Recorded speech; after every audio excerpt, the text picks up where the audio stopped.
अस्सलाम वालेकुम नाज़रीन, मैं कासिम अली शाह और ये एक नई सीरीज़ हमने शुरू की है अपनी गुफ्तगू की वीडियोस की। इस हवाले से आज जो मेरा टॉपिक है, जो गुफ्तगू है, वो 14 अगस्त के हवाले से हम आज़ादी का दिन मनाने जा रहे हैं और पुरजोश तरीके से मनाने जा रहे हैं। बहुत से सवालात आते हैं कि सर आपके ओपिनियन में, आपके ख्याल में, आपकी राय में आज़ादी के दिन को मनाने का बेहतरीन तरीका क्या है,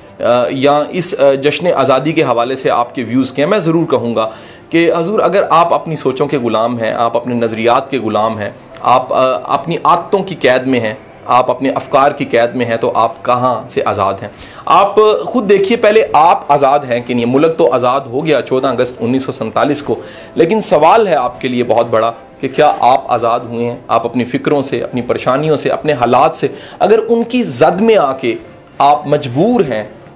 और वो काम नहीं कर पा रहे जो एक आज़ाद इंसान करता है, वो इजहार है, वो काम करके दिखाना है, वो परफॉर्मेंस है, और ज़िंदगी में साबित करना है कि आप एक बेहतरीन मखलूक हैं, अगर आप ये करके नहीं दिखा रहे तो यकीन कीजिएगा एक क्या सैकड़ों आज़ादी के दिन हमें मिलें, असल आज़ादी का दिन अभी हमारा नहीं आया।